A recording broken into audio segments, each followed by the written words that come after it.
Hey guys, tonight we're going back, way back to the bustling heart of ancient Rome.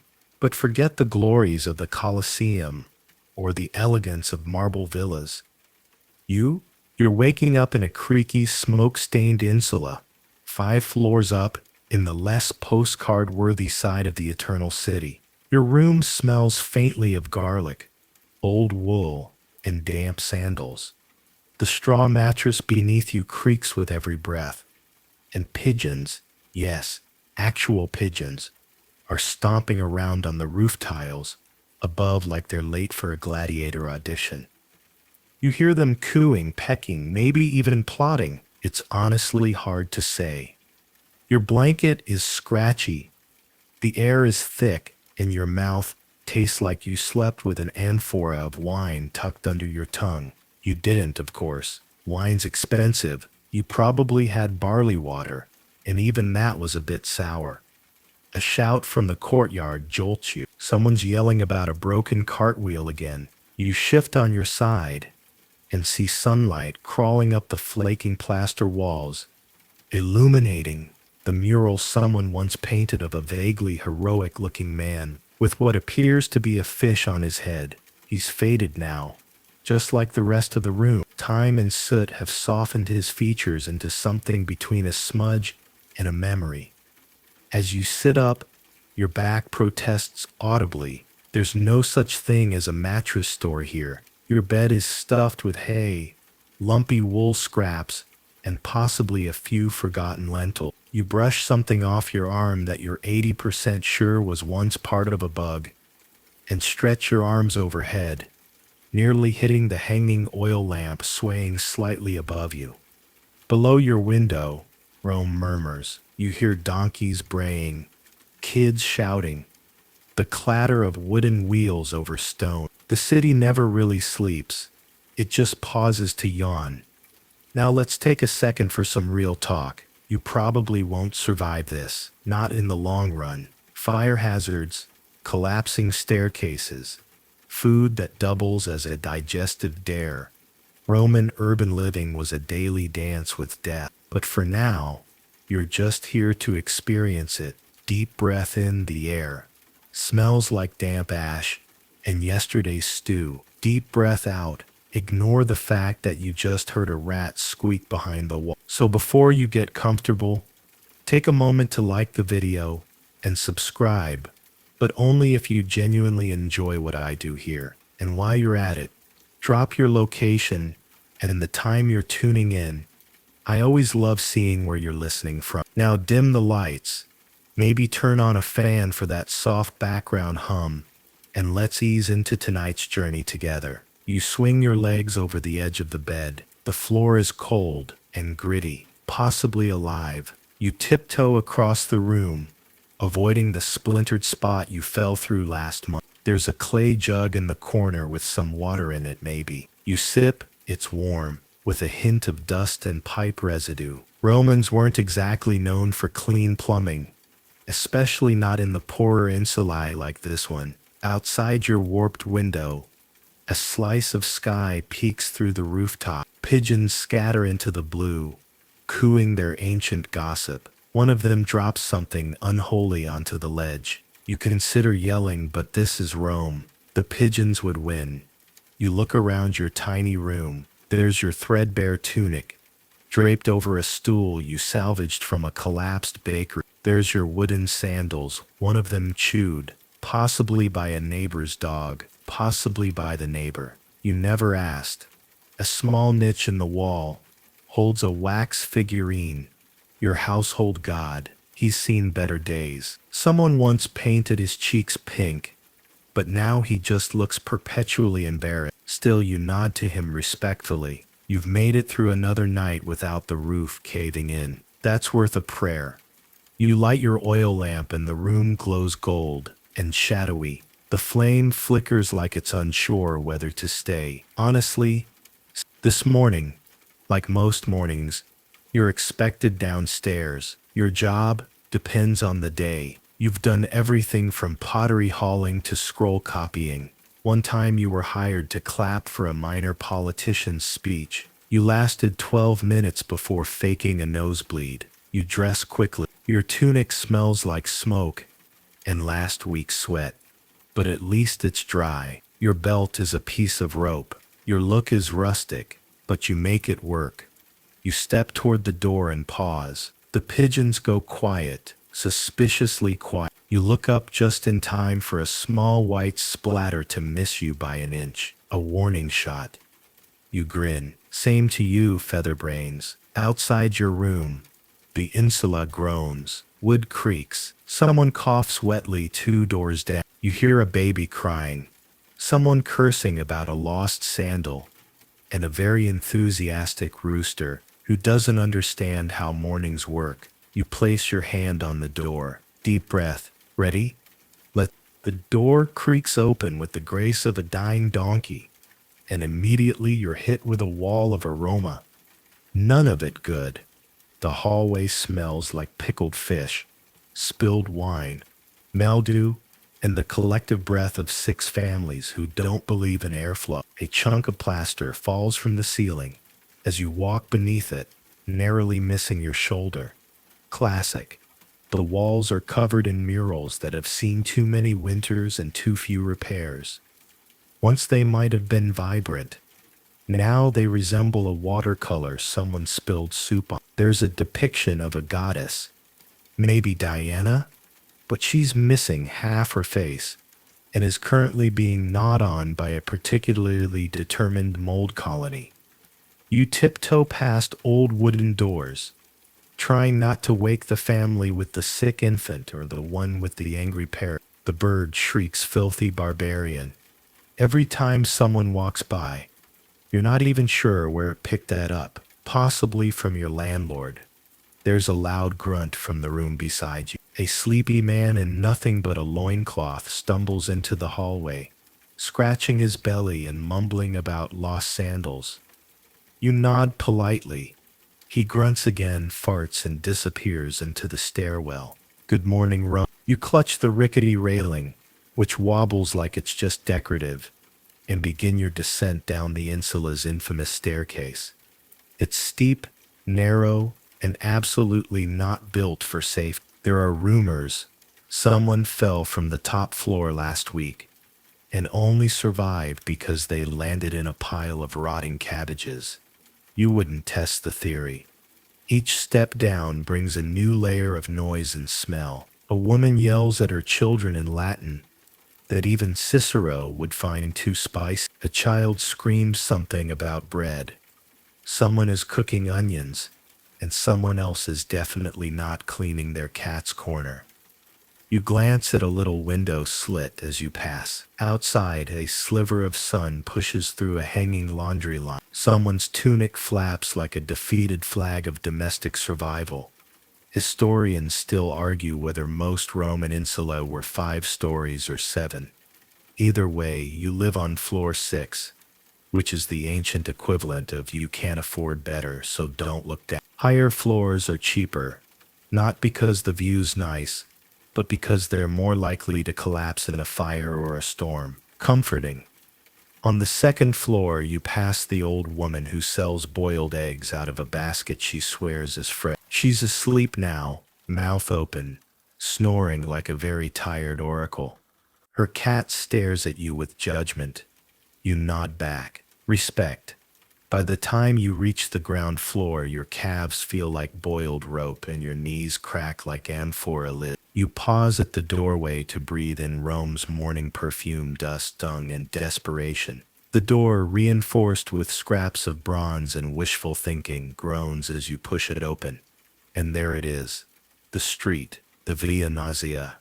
The early sunlight bounces off white stone and dusty rooftops. Carts clatter by, dragged by sleepy donkeys. Merchants are already shouting prices. A man is selling what looks like roasted turnips but could also be roasted regrets. Peddlers wave cloth, beads, olives, whatever they can sell before lunch. You step out and nearly collide with a barefoot child chasing a dog, chasing a chicken, chasing nothing in particular.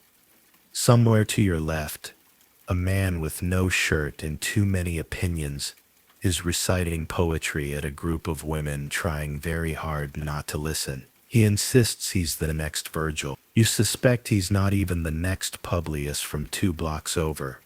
Your first order of business: find the bread line. Rome feeds its people for now anyway. You're part of the daily grain dole, which means if you get there early enough, you might get actual bread. If you're late, well, hope you like flowery disappointment.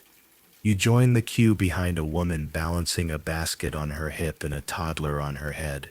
Or at least that's how it looks. She eyes you, then turns to hiss something at her teenage son, who's currently poking a dead lizard with a stick. The man in front of you smells like he bathed in vinegar, which, to be fair, is actually plausible. Romans used it for everything: cleaning, cooking, medicine, probably heartbreak. As you shuffle forward, someone sneezes behind you. It is not dainty. You flinch. The concept of personal space is not yet trending. You glance around. The city's already alive. Water carriers rush past, splashing half their bucket with every step. A pickpocket gets chased by a fishmonger. A pair of twins are fighting over a stolen apple. It's chaos, sure, but it's your chaos. By the time you reach the front of the line, your stomach is loudly demanding tribute. The bread this morning is, well, it's bread. Hard crust, a little stale, but it's warm and it's yours. You nod gratefully and tuck it under your arm, like a sacred scroll. Quirky tidbit time. Did you know Roman bakers sometimes stamped their names into loaves? Like Marcus made this, and yes, it's slightly burnt.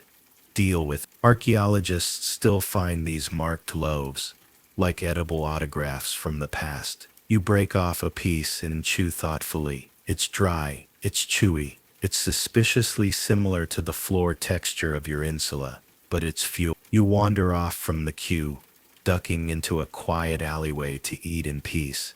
Well, relative peace. There's a man arguing with a statue, but he seems friendly. Somewhere overhead, the pigeons are back, watching, always watch. You wipe breadcrumbs off your tunic and stretch your arms. Time to get moving. But first, nature calls. Again. See, when you live on the 6th floor of a Roman insula, your options for answering nature's call are limited. Your chamber pot from last night is full, and your neighbor has politely asked, Reed threatened, that you stop dumping it out the window like everyone else does. Apparently his wife took a direct hit last week. She hasn't spoken to you since, except to hiss like an offended mongoose every time she passes. So you decide to take a little walk to the Latrina Publica, the Roman public toilets. They're technically free, they're surprisingly social, and they come with the added bonus of soul-scarring hygiene practices. You walk through the early crowd, careful not to step in anything warm or moving. The streets are awake now. Thieves pretending to be philosophers, philosophers pretending not to be thieves, and the occasional goat chewing on a laundry line, all part of the ambiance. After a few turns, there it is, a long stone bench, evenly spaced with perfectly round holes, situated over a channel of moving water. You take your place among the regulars. There's Gaius, the retired legionnaire with bladder issues. There's Livilla, who always brings snacks for some reason. And there's that one guy who treats the entire process like a TED Talk. You sit, you try not to think about the person sitting very, very close to you.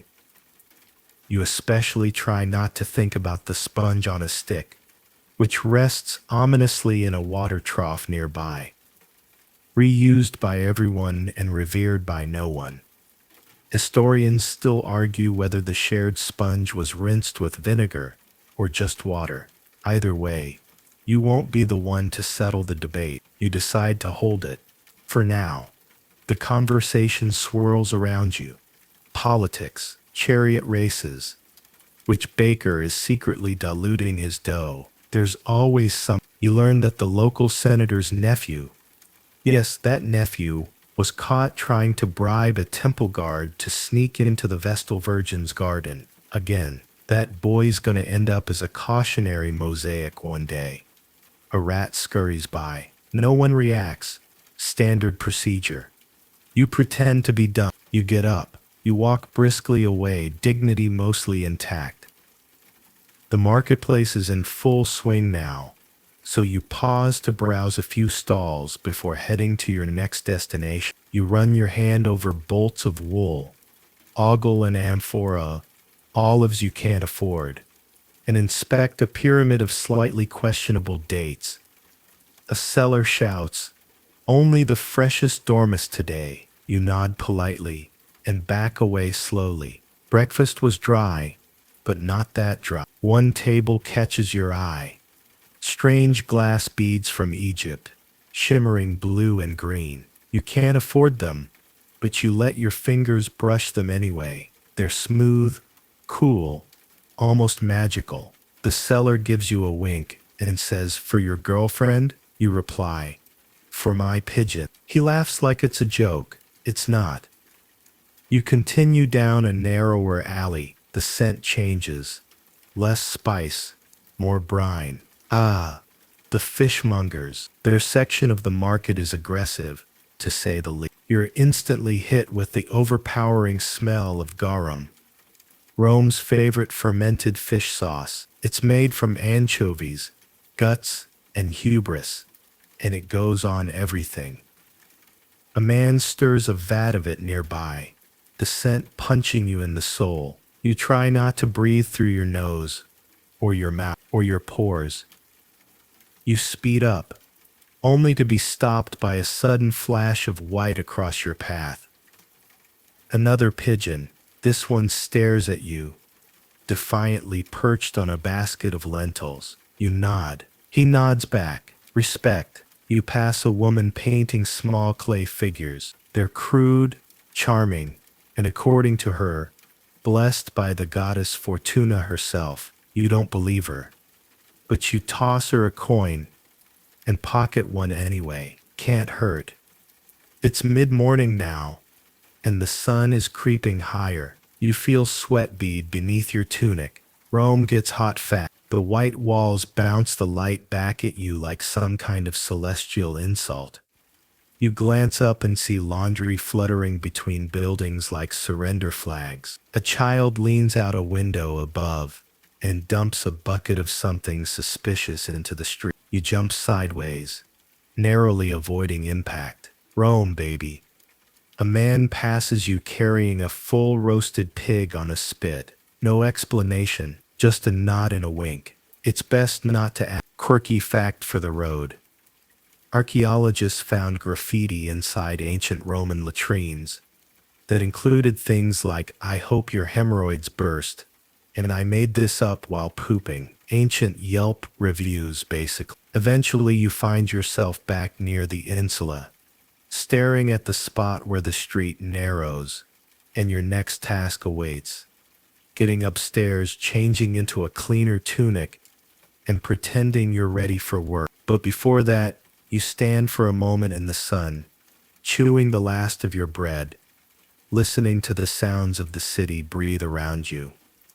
Somewhere a lyre is being badly played. Someone's hawking what they swear is authentic Greek honey. And somewhere above, the pigeons strut along the rooftop, lords of all they survey.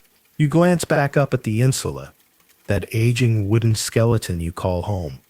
It leans slightly to one side, like a drunk who swears he's sober, but you've learned to trust it mostly. A few upper windows are propped open with spoons, a laundry basket, or in one case, an entire leg of pork. You don't ask questions anymore. You just climb. 6 floors. No elevator. No banisters. And definitely no sympathy if you fall. Your sandals slap the stairs with each cautious step. The wood groans beneath you like it resents your entire existence. You grab the wall for support, fingers brushing, peeling paint and something sticky. Probably fig syrup. Hopefully fig syrup. Halfway up, You pass the apartment where the flute teacher lives. He's practicing again, badly. You admire his confidence. Plays like every note is a personal insult to Apollo. Inside the room, someone shouts, "Not again," and a door slams. The music stops. The silence is beautiful. A dog barks somewhere above you, or a child pretending to be a dog.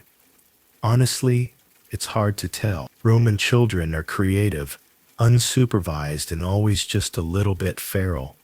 By the time you reach your door, your calves feel like boiled turnips. You pause to catch your breath, staring at the lintel where someone scrawled SPQR in charcoal, followed by "smells like socks" in smaller letters.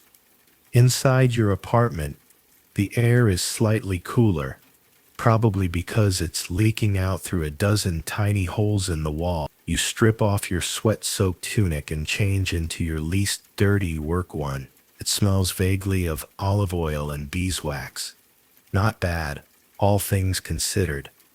You splash some water on your face from the same jug as before. It's even warmer. You squint at your reflection in the bronze plate hanging by the window. Your hair's a mess.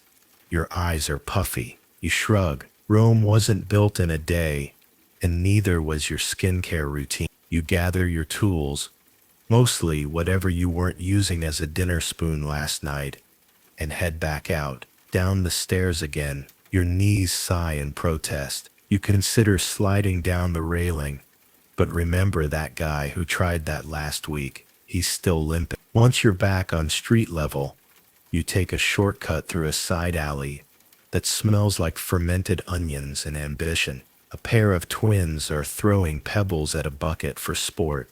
One of them hits you in the ankle. You give them your best "not today" glare. They scatter like startled cats. Your workplace isn't far. You walk past a public fountain where a few early bathers are rinsing their armpits with all the enthusiasm of someone being punished by Neptune. You nod politely. They nod back, civilized. Then comes the workshop. It's wedged between a tannery and a bakery, so the air smells like hot bread and damp leather. You try to focus on the bread. The workshop door is open. Inside, chaos lives. There's marble dust everywhere, on the floor, in the air, possibly in your lungs. A half-finished statue of some local official stands awkwardly in the corner, one arm still missing. A boy about 10 years old is using a chisel to carve something inappropriate into the base. No one stops. Late again, grumbles your supervisor, a man named Publius, whose beard could house a family of mice. You shrug and mutter something about public latrines. He snorts. "Good excuse. Same one I used this morning." You settle in at your station. A little bench near the window, with a view of a crumbling wall and a pigeon nest. The pigeons from this angle look smug, probably related to the rooftop gang. Your job today is sanding the base of a pedestal. It's mind-numbing. It's dust. It's kind of relaxing if you ignore the occasional splinter and the fact that your coworkers are discussing whether or not Julius Caesar faked his own death. Historians still argue whether Caesar saw his assassination coming or just really trusted the wrong guys at Brunt. You listen while you work. One guy insists the emperor is actually a god. Another guy says the emperor once tried to ban purple socks. Someone brings up a rumor that a gladiator married a senator's daughter and opened a bakery. The conversation spirals. You tune it out. Quirky tidbit of the day. Roman workshops often had curse tablets nailed near the entrance. Your workshop has one too. It says, "May whoever steals my tools be haunted by angry lares and bad soup forever." You feel protected. Lunch arrives in the form of a crumbly barley cake passed around in a dusty cloth. You chew it slowly, savoring the flavor of mediocrity. It tastes like survival. Then comes the sunbeam. Right around this hour, a perfect shaft of light cuts through the workshop window and lands squarely on your bench. It's warm, it's silent, It's irresistible. You lean back, close your eyes, and just rest. Outside, the city hums. Inside, the statues look down on you like they're jealous of your break. Someone in the back is snoring. You're pretty sure it's Publius, and for a few quiet moments, as the dust drifts through the sunlight and your breath slows, it feels like peace. The sunbeam shifts, pulling its warmth away like a sulky cat. You open one eye. Publius is now definitely asleep, head tilted back, mouth open, making a gentle wheeze that sounds like a flute losing motivation. You stretch, dust your tunic off, and slip outside before anyone can ask you to chisel another toga fold. The workshop door swings closed behind you with a groan, and the street hits you full force again, sunlight bouncing off whitewashed walls, the slap of sandals on stone, someone shouting about spoiled olives, and somewhere nearby, a runaway pig. You blink. Yep, there it is, barrel-chested and determined. A big pink pig is charging down the street like it's late for a Senate meeting. Behind it, a very distressed fruit vendor waves a half-eaten pomegranate and screams at anyone who'll listen. You press yourself against a wall just in time to avoid being flattened by both pig and panic. It brushes past your leg, snorting like it's got opinions, and disappears around a corner, trailed by two boys, a dog, and what might be a retired gladiator in slippers. You sigh. Typical. The crowd's thickening now. It's the post-lunch bustle, when everyone's either returning to work, avoiding returning to work, or inventing new reasons why they can't possibly go back to work yet. You're part of Group 3. A circle forms near the forum's edge, where a street performer has set up shop. He's wearing a brightly dyed cloak probably stolen from someone important, and juggling 3 clay cups while reciting lines from Plautus. His timing is decent, his balance less so. One cup goes flying and lands squarely in the lap of a passerby, who responds by clapping politely, because this is Rome and no one has the energy to fight today. Next to the juggler, a man plays a shrill pipe while a monkey in a tiny tunic dances awkwardly on a wine barrel. The monkey seems mildly ashamed. You don't blame him. You drift through the crowd, taking it all in. The woman selling roasted chickpeas with a face like she hasn't smiled since the Republic. The group of teenagers trying to look cool while leaning against a temple column, and the man furiously trying to remove a wine stain from his toga with what looks like a fig. A sudden splash makes you jump. A fish vendor has thrown a bucket of water across the stones to rinse his stall, hitting 3 pairs of sandals and at least 1 customer. Nobody sues. People just shout, "Justice," Roman style. The market here is part shopping, part performance, part arena. Everything's for sale, including things you didn't know could be owned. Authentic Egyptian sand, Etruscan mood amulets, and something labeled simply goat potion. You don't ask. You pause near a spice stand. The smells are rich. Cinnamon, cumin, maybe saffron if you're lucky. The merchant sees you sniffing and grins like a man who knows his pepper is overpriced, but your curiosity is free. You move on. A cart creaks past, pulled by a donkey that looks like it gave up hope somewhere around sunrise. The cart's carrying amphorae, possibly wine, possibly vinegar, possibly both, depending on how long they've been sitting. As you turn the corner toward the plaza, another distraction. He's pretending to be a soldier trapped in a box. Then he pretends to be a statue, then a pigeon, then a man trying to escape his taxes, which gets actual applause. You throw him a coin.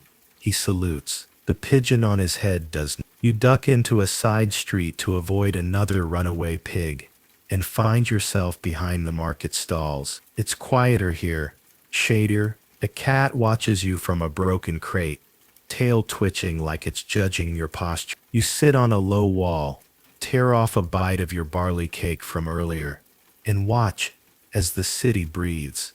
The sunlight dapples through laundry lines. A group of young girls chase each other around a broken column, laugh. A priest from a nearby shrine pours water onto the steps, whispering prayers. A beggar snoozes beneath a fig tree, one hand still half extended in hopeful slumber. Historians still argue whether this kind of market chaos was central to daily Roman life, or just a feature of poorer districts. Either way, it feels timeless, lively, unpredictable, a bit sticky. Your moment of calm is broken by a shout. "Hey, you there!" You turn. A man in a tunic too clean for this part of town is waving at you. He's holding a coin pouch like it's about to run away. You brace yourself. Sales pitch? Relative of the pig?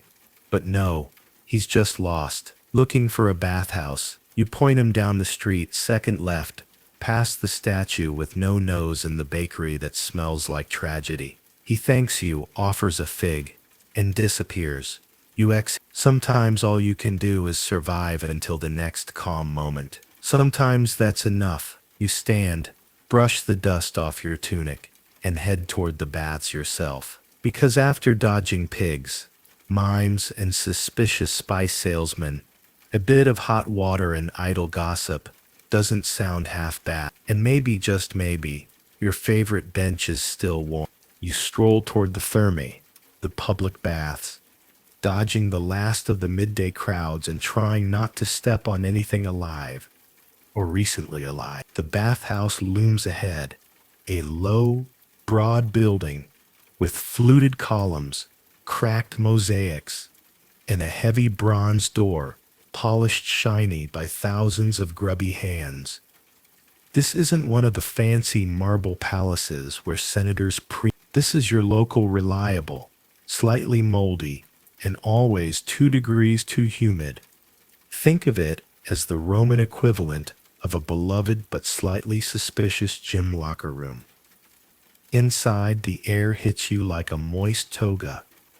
It's warm, wet, and smells like oil, sweat, and faintly of pickled onions. You're instantly sticky. You love it. You hand a coin to the ostarius, the attendant at the entrance. He gives you the usual nod, half respect, half you again, and waves you inside. First stop, the apoditerium, or changing room. It's a tiled chamber with wooden benches, painted walls, and rows of niches for storing your clothes. You find an empty spot beside a man trying very hard to untie his sandals without bending his knees. You strip down quickly. Nobody's here to impress anyone. And besides, you've seen way worse. You stow your tunic and sandals in a cubby and wrap yourself in a thin cloth. Roman bath attire. Breezy, optional, questionable. Your dignity? Left with your belt. Then you shuffle into the tepidarium, the warm room. Ah, yes.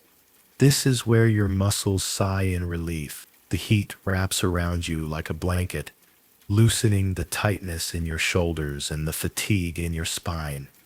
Candles flicker in wall niches, casting soft shadows on the steam-slick tiles. Around you, people are chatting quietly. A trio of old men are arguing again about who won the last chariot race. A woman nearby is listing the ailments cured by her cousin's miracle leech. A boy is humming while trying to balance a pot of oil on his head. You sit near the wall and let the warmth soak into your bones. It's here, in this room of murmur and mist, that the real stories happen. Gossip flows like wine. Marriages are arranged. Deals are made. And every third sentence starts with "Don't tell anyone." But one man leans toward another and whispers about a senator caught weeping in the temple of Mars. Another insists he saw a Vestal virgin buying figs alone. You raise an eyebrow. Scandalous. You stretch. The tile is smooth and warm beneath you. Your feet tingle pleasantly. A soft splash echoes from the next room, and a little gust of citrus-scented steam brushes your cheek. Then comes the coldarium, the hot room. You brace yourself and step in. Heat, wall of fire heat. Your pores open in protest. Your eyebrows consider resigning. You blink through the mist and shuffle toward the fountain in the center, dipping your hands into the hot water. It stings, then soothes, then stings again. A large man to your right exhales deeply and says, "Like bathing inside Vulcan's armpit." You nod. He's not wrong. You take a seat on the stone bench and lean back. The walls are beaded with moisture. The ceiling echoes with quiet drips, and your breath comes slow and steady. You close your eyes and feel time blur. Historians still argue whether bathhouses were truly democratic social spaces, or just subtly segregated by class and gender. All you know is that in this moment, everyone's sweating the same. Eventually, an attendant comes by with a strigil, a curved bronze tool for scraping off oil and grime. You nod and he slathers you in perfumed olive oil. It's oddly relaxing until he starts scraping it off with all the gentleness of a sculptor in a hurry. Quirky tidbit: Romans didn't use soap, just oil, scraping and the mild trauma of communal nudity. It worked, mostly. Once scraped, glistening, and feeling like a well-oiled amphora, you move to the frigidarium, the cold plunge pool. You hesitate. Everyone does. Then you jump. Ice. Your lungs forget how to breathe. Your heart hiccups. You emerge sputtering, water dripping from your ears and laughing like a fool. Around you, others do the same. Gasping, shrieking, smiling through clenched teeth. It's terrible. It's wonderful. You climb out, wrap yourself in your cloth again, and head back to the tepidarium to dry off. A friend offers you a fig. You accept, mostly out of shock. It's overripe, but sweet. The bath ends the way it always does, in the palastra, the courtyard where people lounge, stretch, argue, and sometimes do light exercise they immediately regret. You recline under a shady portico. Pigeons coo overhead. Somewhere nearby, someone's playing a lyre gently out of tune. You feel warm, clean, and about 3 grapes away from a nap. One of the older men launches into another debate about whether the emperor secretly wears sandals in bed. No one knows. Everyone has an opinion. The conversation shifts to benches. Specifically, which stone bench in the tepidarium is best? Heated evenly, too close to the door, near the loud breather. These are important matters. You claim your preference, and you're immediately challenged. A polite but passionate debate ensues. There is hand-waving. There is dramatic sighing. There is one guy who insists that none of the benches are good, and he only comes here for the figs. You sip water, lean back, and let the argument wash over you. Rome, you think. It's loud, sweaty, occasionally terrifying, but it has its moments, and this is one of them. You leave the bathhouse feeling like a limp, overcooked noodle, but in a good way. Your skin glows with olive oil. Your hair smells faintly of lavender and limestone, and you're walking like someone who hasn't carried a week's worth of tension in their shoulders for at least an hour. The sun has shifted while you were inside. It's lower now, casting longer shadows along the cobbled streets.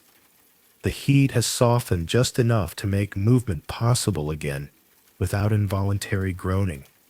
Your stomach rumbles loudly. It's a reminder that your breakfast, a crust of stale bread and regret, didn't get you far. Time to visit the evening Macellum, your market stalls, and see what trouble you can get into for dinner. You stroll past vendors calling out their wares. The cries rise into the warm evening air, like song lyrics written by someone with a head cold. Goat cheese, fresher than your in-laws. Figs ripe as Venus herself. Buy 3 garums. get a headache free.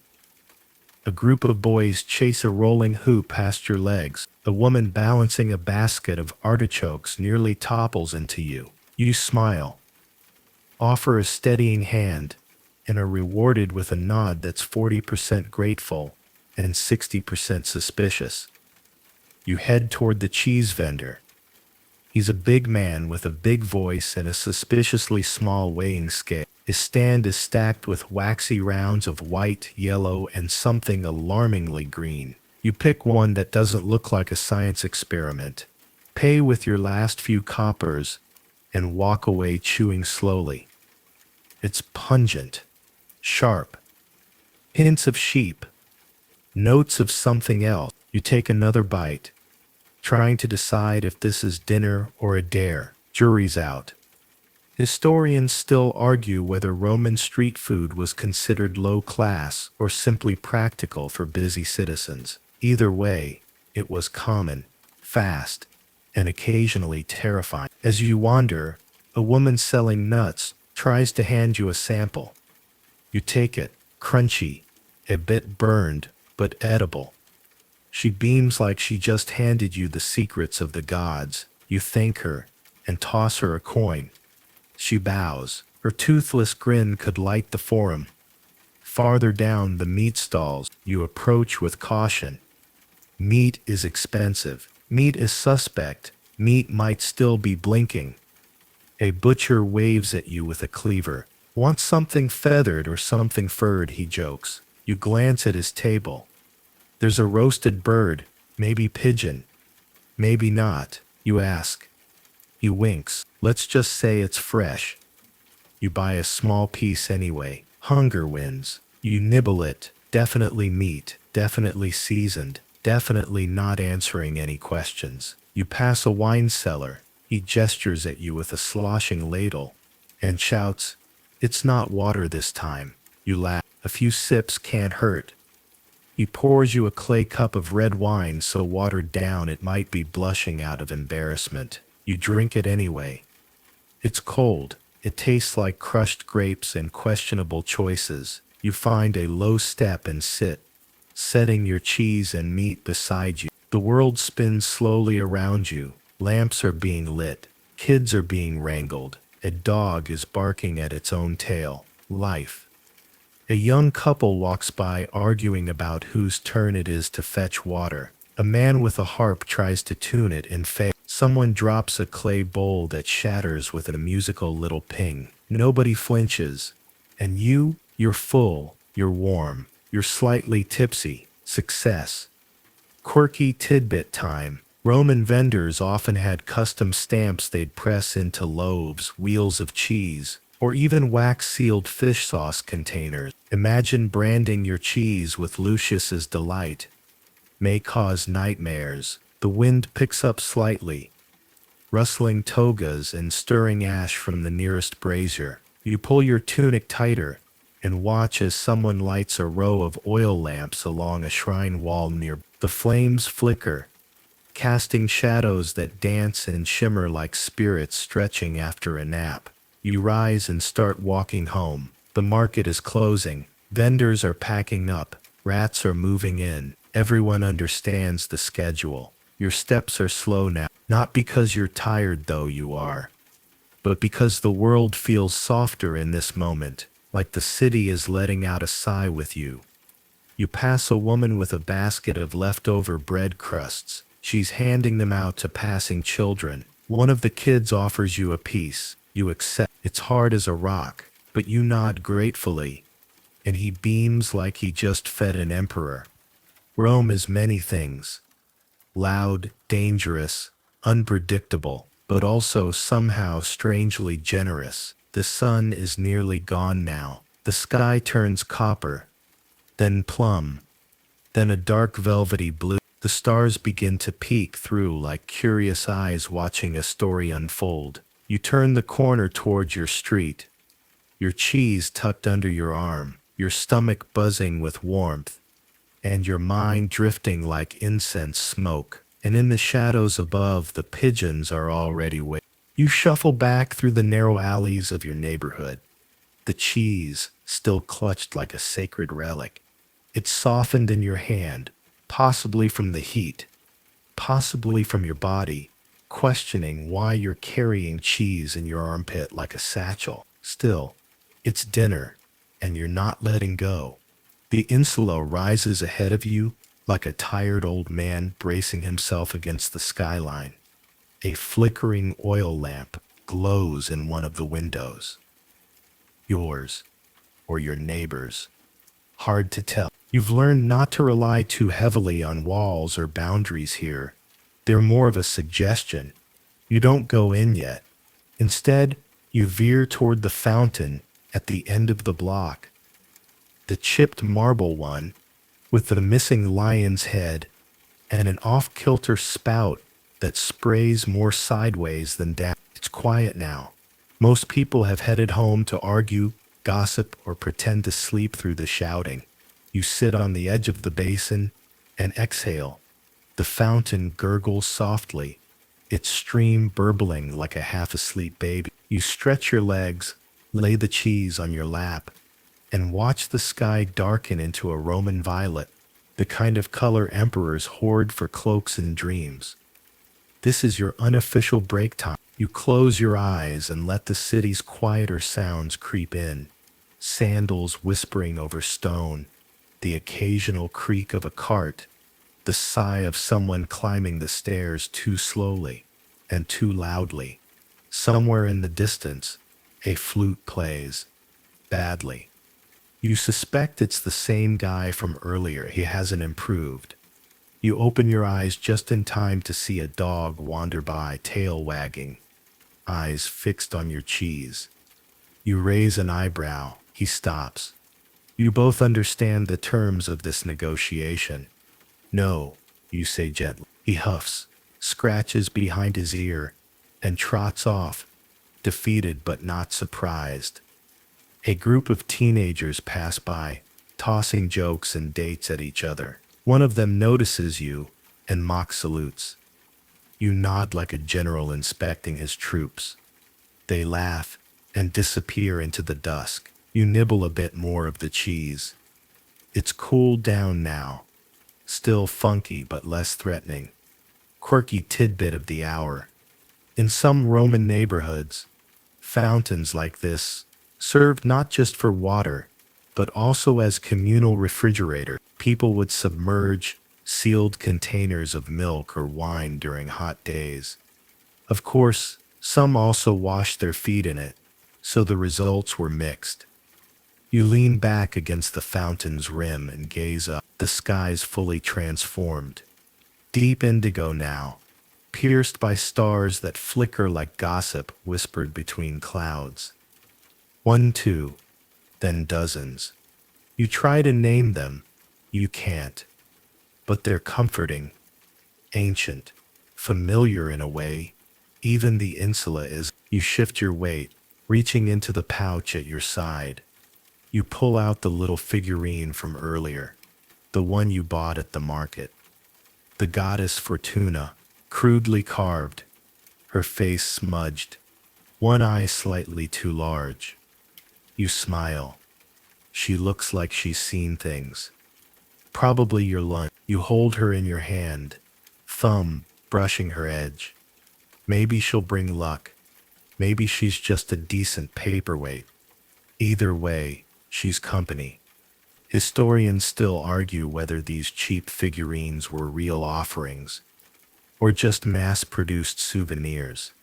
You suspect the answer is yes to both. A soft rustle overhead pulls your gaze upward.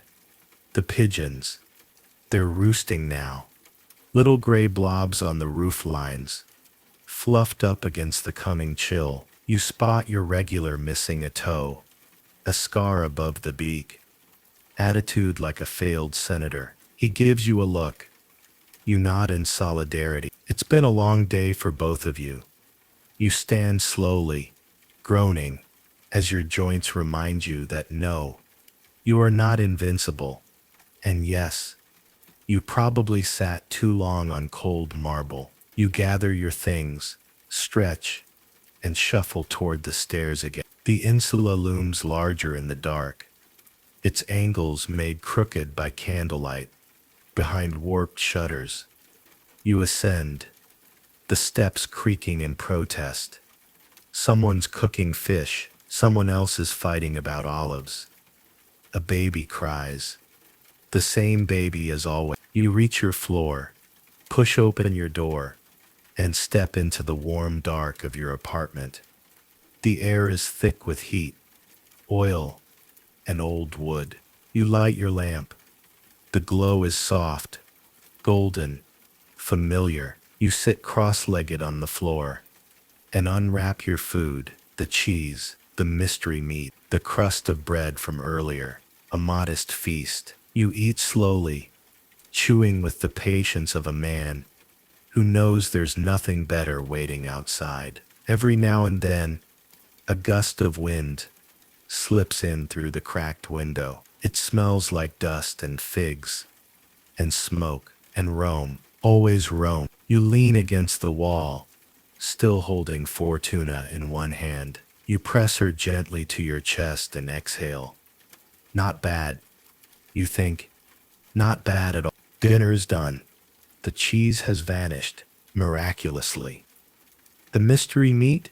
Gone, though its true nature may forever remain one of history's gentler enigmas. The bread somehow was the highlight. You feel full in that sleepy, quiet way that makes your bones feel heavier than they are. You lean your head back against the wall and close your eyes for a moment. Just a moment. Then the shouting starts. Your neighbors. Again. You saw through the thin wooden partition, 2 floors down and 1 apartment over. A husband and wife are locked in yet another passive-aggressive battle over. You're not entirely sure. It seems to involve a missing cup, a badly folded tunic, and something someone said at the bathhouse 3 weeks ago. You catch phrases like, "As the gods are my witness," and "My mother warned me," and "If you had ears, you'd hear things." Classic. A child yells. A clay jug shatters. A dog barks, possibly in agreement. You consider stuffing a bit of cloth in your ears, but instead just lie back and let the domestic symphony wash over you. In Rome, quiet is suspicious. Noise means people are still alive. You stretch out on your mat, the straw creaking beneath you. It's not luxury, but it's familiar. You pull a woven blanket, frayed but warm, up to your shoulders and let your mind drift. But then tap, tap, tap. You blink. What now? A knock at the door. You freeze. You know that rhythm. It's your landlord. You groan, roll to your feet, and shuffle to the door like a condemned gladiator to the arena. You open it a crack. There he stands, Lucullus, hair like greasy moss, toga barely tied, and eyes scanning your room with the intensity of a tax collector who smells overdue payment. He doesn't say hello. He doesn't blink. He just pushes past you and enters, inspecting the walls like they owe him money. Cracks, he grunts. You nod. Yes. Fire hazard, he mutters. You nod again. Also yet. He squats, pokes the corner where your brazier sits, then stands with a sigh heavy enough to shift tectonic plates. You have until the Calends to fix this, he says, tapping the wall like it insulted his sister, and that window still broken. You glance at the window. It's cracked. Yes, but it opens, sort of, when it feels like it. You've named it Titus, because it's stubborn and occasionally helpful. You nod again, offering the universal Roman gesture for "please leave before I lose my patience or dinner." Lucullus sniffs, adjusts his belt, and heads toward the door. As he leaves, he pauses, squints at your oil lamp, and says, "That wick's too long. Fire code." There is no fire code. You smile politely. He disappears into the hallway. You close the door. Exhale. One day, you swear, one day you'll move to a ground floor unit, one without pigeons, or Lucullus, or any stairs. just a small room with decent ventilation, and a neighbor who communicates via nods and baked goods. You lie back down, again, this time determined to stay horizontal. The noise in the building softens. Either people are falling asleep or taking their arguments outside. You hear the soft trill of a flute again, further now. Someone's playing under the stars, practicing the same 3 notes over and over, like they're trying to summon a very confused ghost. You pull your blanket higher and nestle deeper into your bedding. The straw pokes your shoulder, and the floor creaks beneath you as someone above shifts their weight. It's oddly comforting, this chorus of tiny sounds, wood settling, a rat scuttling in the ceiling beams, wind brushing your shutters. Then from above, thud, then coo, then scrape, scrape, scrape. Ah yes, the pigeons are back. You stare at the ceiling. They're walking across the roof like they own the place. You imagine them hosting meetings, passing notes, forming factions. Somewhere a tiny pigeon with a scroll is reading the day's complaints out loud. And still, you're not. They're just part of the symphony now. Feathered footsteps to lull you towards sleep. Quirky fact: pigeons in Rome were once considered sacred messengers. Now they're just messengers of minor inconvenience. Outside, the street noise fades to a. You hear the clatter of the last cart heading toward the river. A soft whistle from a watchman, making his rounds. The far-off clang of a gate closing. The city exhales. You shift onto your side. The wax figurine of Fortuna still sits near your mat, her weird little smirk catching the lamplight. You nudge her gently, as if to say, "Nice job today." Your eyes close. Not quite sleep, not yet, but close. You breathe in the smells of the room. Warm stone, oil, linen, and dust. You let it all fade. And the pigeons, they keep walking, always walk. You don't sleep yet. Not quite. You hover in that soft, blurry space between dreaming and remembering, when the body is still and the mind starts doing cartwheels in sandals. You decide to go for a walk. Not physically, of course. Your legs have filed a formal complaint. But mentally, you get up, stretch, step back outside into the cool Rome night. The air's different now, thinner, slower.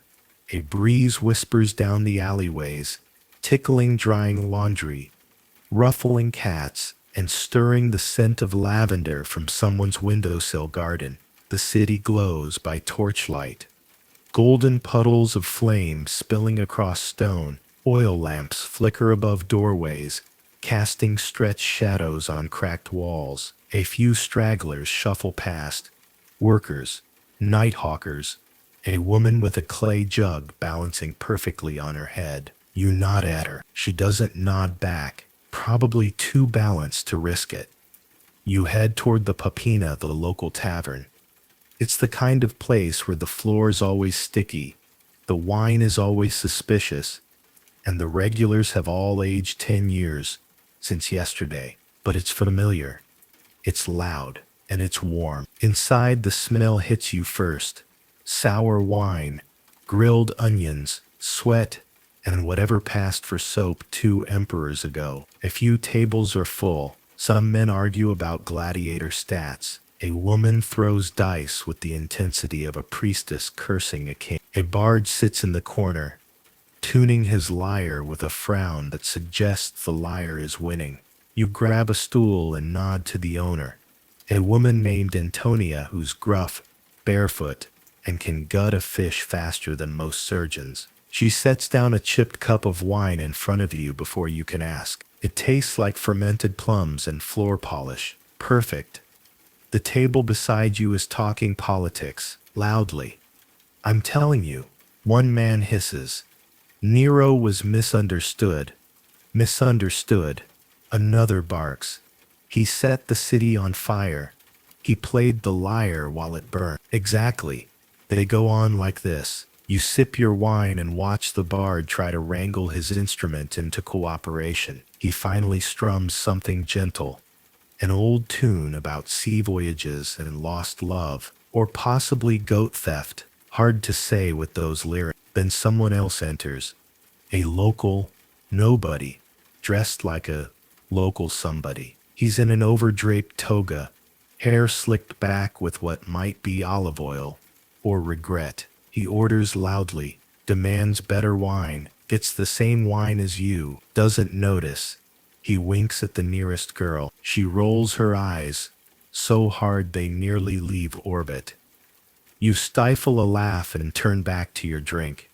Historians still argue whether Roman taverns were hubs of revolutionary thought, or just places to avoid your spouse for a few hours. Honestly, they were probably both. You finish your wine and rise slowly. Antonia waves you off with a grunt. She likes you. You think, outside the breeze is cooler now. The streets are nearly empty. A pair of boys run past you carrying something glowing. Fireflies in a jar. They vanish into the shadows.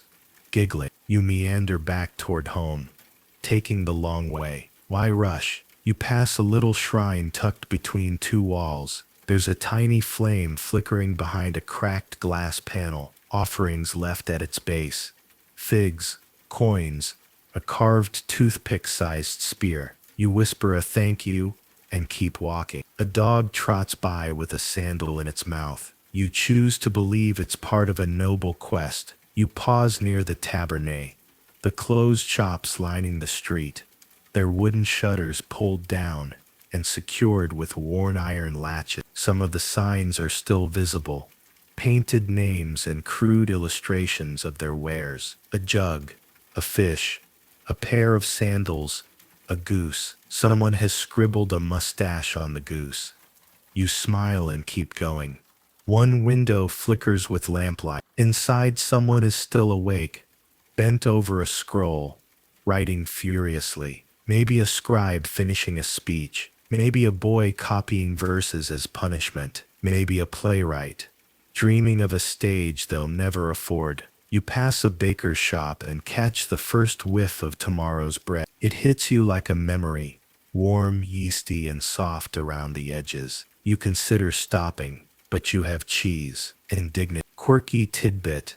Many Roman bakeries bake their loaves with a stamp or tag baked into the bread itself, identifying the baker or even the buyer. A sort of ancient Uber Eats receipt. You reach your Insula once more and look up. A window creaks open. A woman leans out, throws the contents of a jug into the street, and mutters something about ungrateful sons. The splash misses you by inches. Again, the gods are playing favorites tonight. You slip back inside. The staircase feels quieter now. Fewer creaks, fewer curses. A baby somewhere above has finally mercifully stopped crying. You climb slower this time, less from exhaustion than reverence for the silence. At your door you pause. The lamp inside still burns. The wax figurine of Fortuna still watches. The room smells of stone and smoke, and something strangely sweet. Maybe a gift from the breeze. You lie down again, not because you have to, but because now, finally, you want to. The blanket wraps around you. The mat welcomes your weight. And the pigeons, silent now. Maybe they're sleeping. Maybe they're listening. You drift. Not because you're bored, but because Rome in all its ridiculous, chaotic, pigeon-footed glory has cradled you just long enough. The darkness is deeper now, not just outside, but inside. Your breath is slower, your limbs heavier, and your thoughts feel like they're wrapped in wool. Sleep teases you from the edges, gentle and warm. But before it pulls you fully under, the city gives you one last gift, a sound, faint at first, like a whisper between gods, then louder, a song. Somewhere nearby, a voice begins to sing, low, untrained, but earnest, half lullaby, half drinking tune. like someone started a love poem and forgot halfway through. It drifts up through the alleyways, over the rooftops, around the chimneys, and somehow right into your room. You don't recognize the words. Maybe they're Greek. Maybe they're nonsense. Maybe they're sacred or cursed. Hard to tell at this hour. You don't mind. It's perfect. You sit up slowly, as if waking from one dream only to enter another.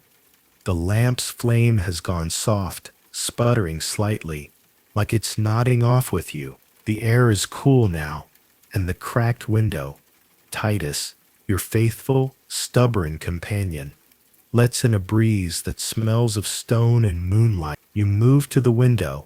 Outside, the city glows like coals in an old brazier, dull orange lanterns, scattered like fallen stars. The rooftops rise like waves, and in the gaps between them, the sky sprawls wide and ancient. The moon hangs low, full and fat, a silver coin forgotten by a careless deity. You imagine it spinning slowly above the forum, over temples and bathhouses, over the sleeping rich and the restless poor. A rat scuttles across a distant ledge, a dog barks twice and gives up. And somewhere below, a man, probably that same drunken regular, staggers home, singing, his tune wobbling but defiant. You stay at the window longer than you should, chin resting on your arms, heart slowed to the rhythm of oil lamps swaying in the breeze. The pigeons are still, even they have surrendered. You think briefly about your parents, your childhood, the first time you tasted wine, the last time someone called you my little fig, the first coin you ever held, the last joke you heard today, and you smile. Rome isn't just marble columns and military conquests. It's these moments, quiet, stupid, beautiful moments, when the city forgets to flex and just breathes with you. You turn away from the window and return to your mat, now cool with nighttime air. You lie on your side and adjust your blanket. The room groans slightly as wood shifts, and you pat the floor next to you, where Fortuna still sits like an odd little guardian. Thanks, you whisper. You don't know why, but it feels right. Historians still argue whether Romans believed household gods, truly listened, or if it was just habit. You don't need certainty, only company. As you settle in, a mouse scurries near the wall. It pauses, squeaks once, maybe in greeting, maybe in protest, and disappears into the shadows. You nod. Rome is busy at every hour. You breathe in and out. You think one last time about the pigeons on your roof. You wonder what they dream about. Flying? Pecking bread from senators' sandals? Becoming emperors in tiny togas? You chuckle softly to yourself, then silence. No wind, no footsteps, no arguments or pigs or liars. Just stillness. You let it wrap around you, and this time you don't fight it. You let go. You sleep. You wake again, not fully, just that half rise in consciousness when the world presses in through closed eyes. It's still night. Rome hasn't changed much in the hour or so you drifted, only softened. The city is quieter, yes, but not quiet. Rome never really sleeps. It just turns the volume down low. From below your window, a sound like rustling canvas. You crack an eye.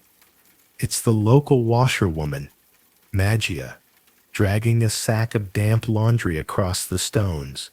You'd think she'd do it during the day, but Magia believes the water gods favor nighttime rinses. She hums a little tune as she works, a steady rhythm that blends with the chirp of distant crickets and the occasional bark of a street dog defending his corner. You don't get up this time. Just roll onto your back and let the sound settle. And that's when you notice it. The smell. Not smoke, not fire, nothing dangerous. but something deeply Roman and deeply wrong. Garum, someone, somewhere, has spilled a fresh jug of fermented fish sauce.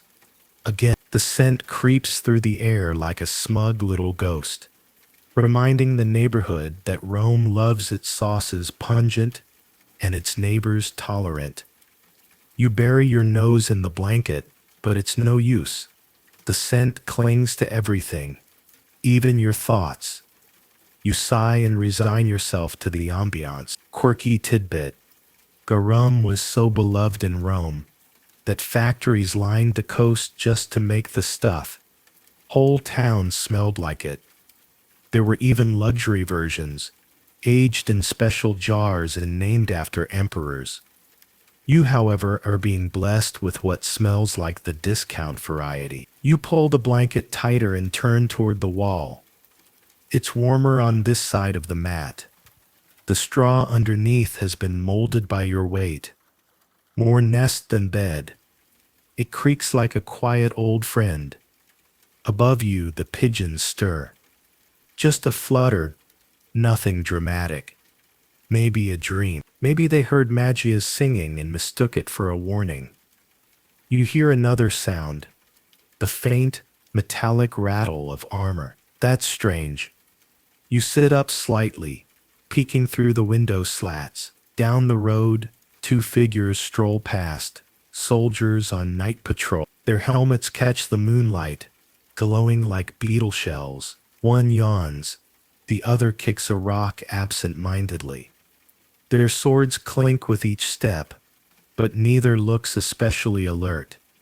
You wonder if you should feel safer knowing they're there. Probably not. They're more likely to arrest someone for selling fish sauce without a permit than save anyone from actual danger. Historians still argue whether Rome's vigils, the night watch, were effective protectors or just part-time firefighters with delusions of grandeur. You lean toward the latter. One of them coughs. The other laughs. Then they disappear into the dark. You lie back again, and that's when you hear something else. A soft, rhythmic clatter, distant but steady, hoofbeats. You strain your ears. Yes, definitely a horse. One, maybe two. Drawing a cart? No, just riding. Quick pace. Not urgent, but deliberate. You wonder who it is. A messenger. A noble returning late from some shady banquet? A lover too proud to sneak back at dawn? You imagine the rider, cloak billowing, sandals dusty, eyes half closed with exhaustion or want. The horse's hooves tap a lullaby into the road. Clip-clop, clip-clop, until they fade completely into the night. And then, silence. Even the pigeons are still. You close your eyes again. The room creaks. A breeze brushes your ankle. Somewhere a drop of water falls from a basin to the floor, making the softest sound imaginable. You think of the bakery down the street. The ovens will be lit soon. The smell of bread will replace the garum. You think of Fortuna still sitting near your mat. You didn't put her back in the knit. She doesn't mind.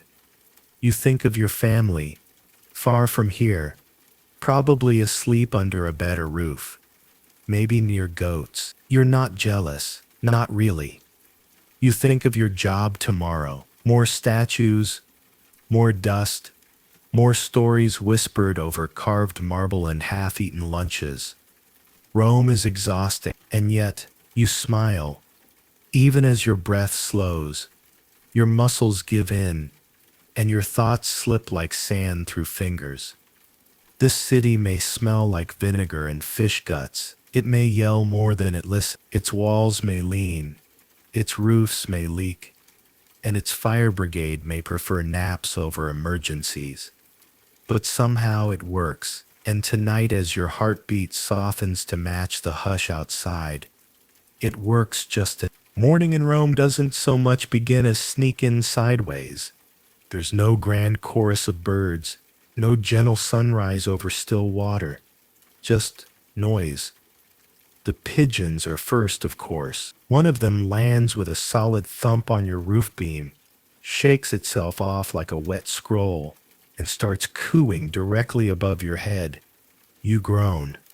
Then come the footsteps, neighbors stomping around in sandals like they're trying to wake the gods. Someone drops a chamber pot. It clatters. Someone else shouts something about blessed figs, and not in a good way.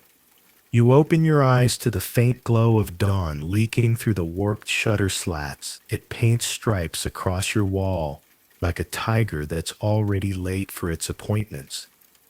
Your mat is warm. Your blanket is twisted around one ankle like a lazy snake. You briefly consider going back to sleep, but it's no use. The city's awake, so you might as well be too. You sit up slowly. Every bone reports in with a crack or groan. You stretch your arms overhead, yawn, and blink at the small clay lamp, still flickering. It made it through the night. A rare win. Fortuna's figurine watches you from her spot near the mat. You give her a lazy salute. She deserves it. You stumble to your feet and rub your face. Your hands smell like oil and oddly cheese. You remember last night's dinner and smile. The mystery meat wasn't half bad. Possibly cat, possibly chicken, definitely protein. You peek out the window. The sky is the color of overcooked lentils. The rooftops glow a dull gold. Smoke curls upward from early cook fires. Someone nearby is already shouting about bread. Time to re-enter the world. You splash your face with the water left in the jug. It's lukewarm and smells slightly metallic. You use it anyway. The alternative is going down 6 flights to the courtyard fountain. And that's a problem for future you. You pull on your work tunic yesterday's, today's, tomorrow's, and cinch it at the waist with the same rope you've had since the last Saturnalia. It's frayed, sure, but loyal. Outside your door, the stairwell buzzes with life. You hear coughing, spitting, sandals slapping, and somewhere a soft lullaby sung too late, or too early. You descend carefully, skipping the creaky 3rd step on instinct. At the 2nd floor, you pass the old woman who sells boiled eggs. She's already at it, a steaming basket on her lap, swatting flies with the fury of Jupiter himself. You nod. She nods. There's respect here. By the time you reach the ground floor, your knees are reconsidering their life choice. The door opens with its usual reluctant groan, and Rome greets you not with songbirds but with dust, shouting, and the smell of donkey sweat. Home sweet home. You step into the street and immediately sidestep a pile of something best not to investigate. You've learned to let some mysteries lie. A neighbor calls out, asking if you've seen her child. You point vaguely toward the alley with the stray dogs and great peels. She thanks you and runs off, shouting names you've heard in every argument within earshot since last month. You start walking, your path lit by fresh sunlight bouncing off dusty brick and chipped columns. Your stomach growls, breakfast. You head toward the bakery, the line's already forming, but you're early enough to avoid the worst of it. The baker, cranky, flour-covered and definitely missing 2 fingers, nods at you and hands over a crusty, palm-sized loaf. It's still warm. You take a bite. It's tough. It's chewy. It has the emotional warmth of a brick and the flavor of satin. Quirky tidbit. Roman bread was often stamped before baking with symbols, initials, or even rude jokes. Yours today says Vita, life. You chew a little slower. Someone's feeling poetic. You munch as you walk, passing shops pulling up their shutters and sleepy men arranging fruit like they're laying out their children's best clothes. A cart trundles past, carrying amphorae filled with something sloshing and probably flammable. The donkey pulling it stops, looks at you and sneezes. You sneeze back. Further along, a group of boys are sweeping trash toward a corner, where the city occasionally sends someone to collect it, or maybe just lets it compost naturally. A rat watches them from a wall, clearly unimpressed. You pass the forum, it's still quiet, early yet, A philosopher stands alone near a pillar preaching to a single pigeon. He waves his arms, quotes Plato, and the pigeon looks very interested. You tip your head in greeting. He nods back, mid-diatribe about virtue and sewage. You keep walking. The city hasn't changed overnight, but somehow it feels a little softer this morning. Maybe it's the bread. Maybe it's the sleep. Maybe it's just Fortuna playing nice for once. You finish your loaf, wipe your hands on your tunic, and take a long breath of the day ahead. Dust, smoke, roasted chickpeas. Rome. Let's try this again. Your fingers brush the last of the breadcrumbs off your tunic as you turn towards your next destination. The workshop. The same one as yesterday. And the day before that. And the day before that. But who's counting? The streets are alive now, pulsing like veins across the city's aging skin. A young girl runs barefoot down the road, giggling and carrying a rooster under one arm. Two men argue over who owns a broken wagon wheel, lodged against a fountain.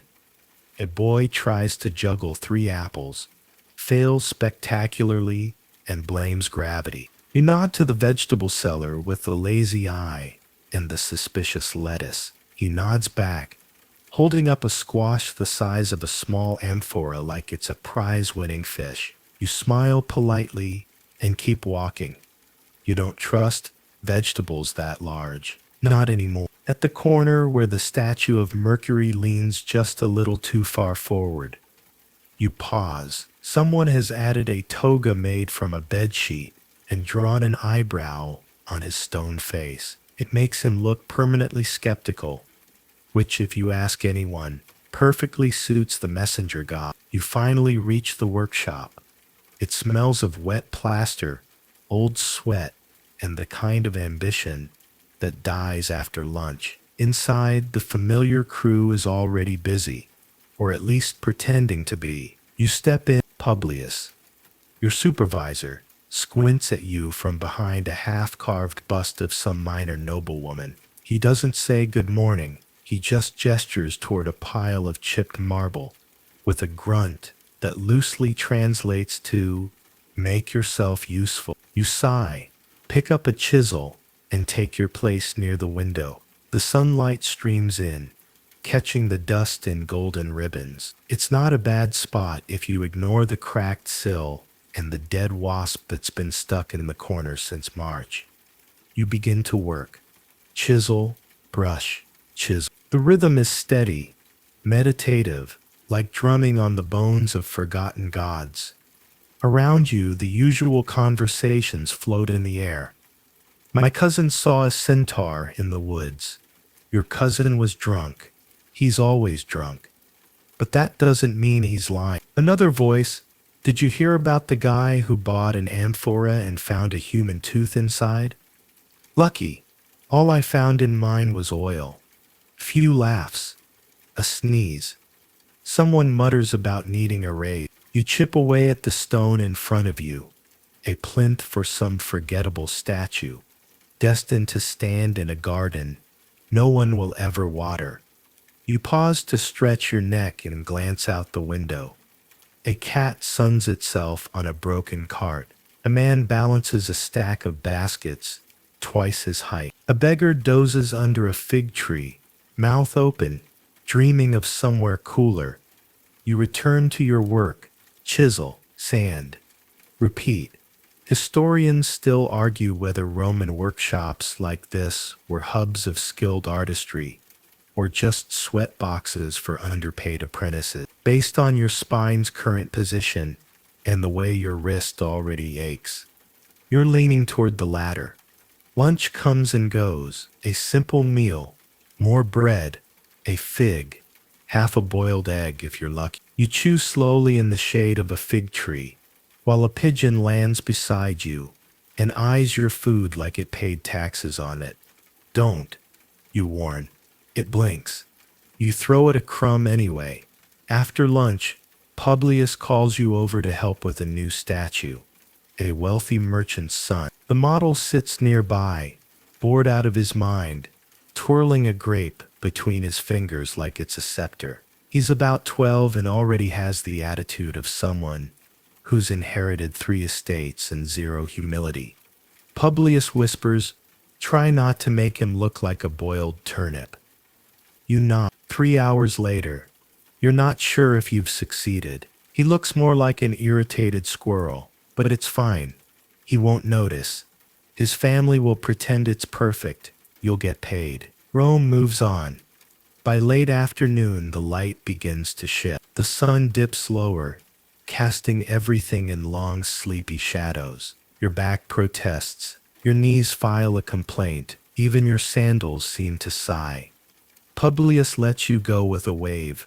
You step out into the street once more, blinking against the golden haze. The city's slower now, quieter. Like it, too, needs a nap. You make your way back toward the Insula, stopping briefly at the fountain to splash water on your face. It's cool, refreshing, tastes vaguely of limestone and divine indifference. On the walk home, you pass a storyteller holding court near the market. A dozen people sit around him, eyes wide. He gestures grandly, describing how Jupiter once disguised himself as a goose to seduce a wine goddess. You pause. You've never heard that version before. Quirky tidbit. Roman street storytellers often improvised entire myths just to keep audiences entertained and tips flowing. Accuracy was optional. Drama was mandatory. You toss him a coin and move on. Your building appears around the next bend, leaning like it's tired of its own way. Laundry flaps in the breeze like resigned banners. A child peeks out from behind a curtain and waves. You wave back. They vanish like a ghost. You climb the stairs slower now, one at a time. Step, creak, breathe. At your door, you pause. You look out over the rooftops. Rome stretches before you, cracked, noisy, impossible, and yet it holds you. Day after day, breath after breath. You enter your room, toss down your tools, and lie flat on your mat. The ceiling greets you like an old friend, and above, the pigeons shuffle. Like always, evening hums through the city like a lullaby, with a few wrong notes. Your limbs ache, your eyelids twitch with fatigue, and your stomach is already negotiating for dinner. But instead of lying still, you're back on your feet, because sometimes, in Rome, rest feels less like lying down and more like escaping somewhere the floor isn't judging you. So you do what every sensible Roman does after a long day of chisel duty, stray pigeon diplomacy, and upper arm cheese transport. You go to the Papina. It's not glamorous. It's not clean. It smells vaguely like boiled beans and defeat. But it's familiar. And there's cheap wine and chairs that don't scream when you sit down. You wander the dusky streets, dodging a few runaway children, one overturned bucket, and a cat balancing expertly on a laundry line like it's auditioning for a role in a play. Only other cats understand. You reach the tavern as the sky shifts from copper to coal. The doors open. The lamplight spills out like melted gold. Inside, it's already half full.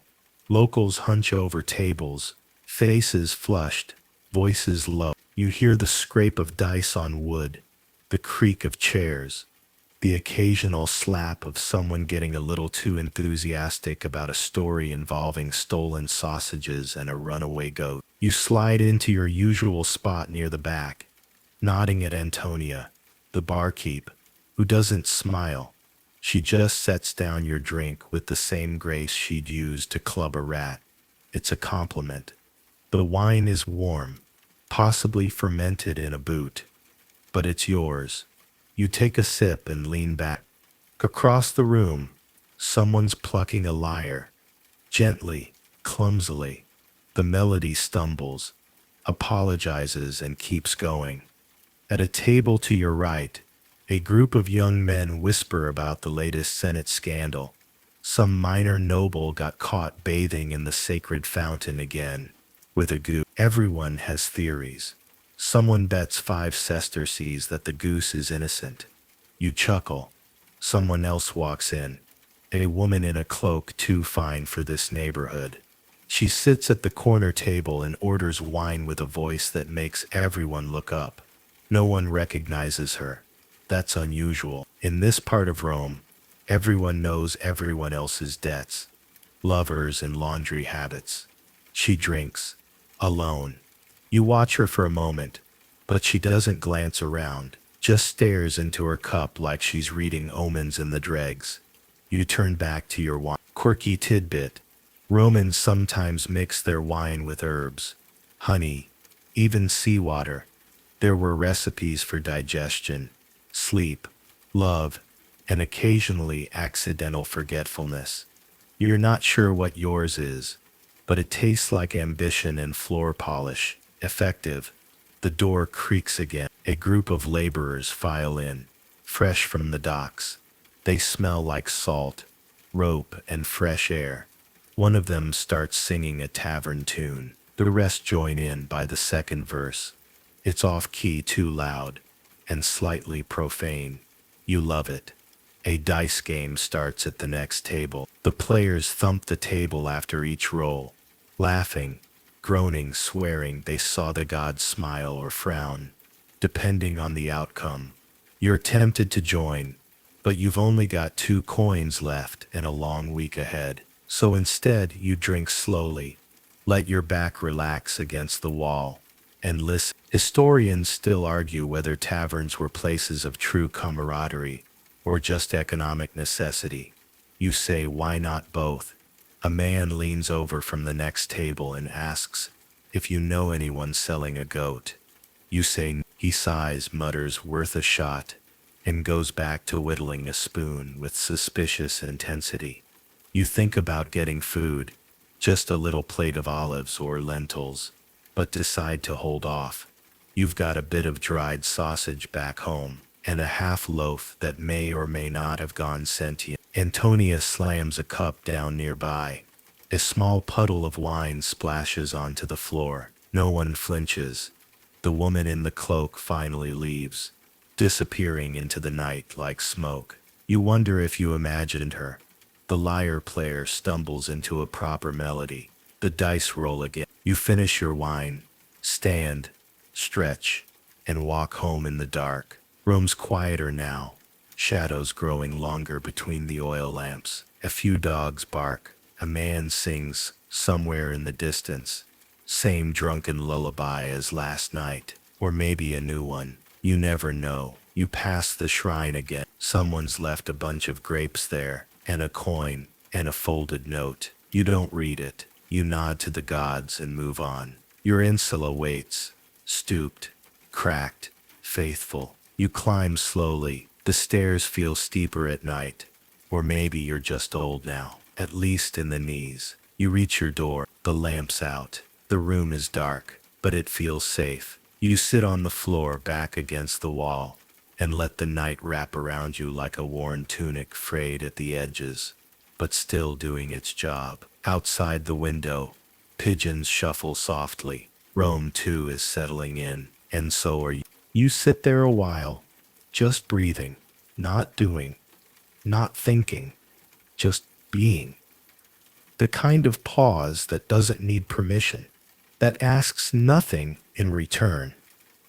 Rome, for once, seems to understand. The room is almost dark, save for the sliver of moonlight slicing through the warped shutters and brushing against your ankle. The floor is warm where the sun hit it earlier. The air holds that gentle stillness right before a city truly sleeps. You rise slowly and light the oil lamp again. It sputters a little. Titus the window seems to let in more breeze than usual tonight, but the flame catches, casting long shadows that stretch and yawn across the walls. You glance around the room.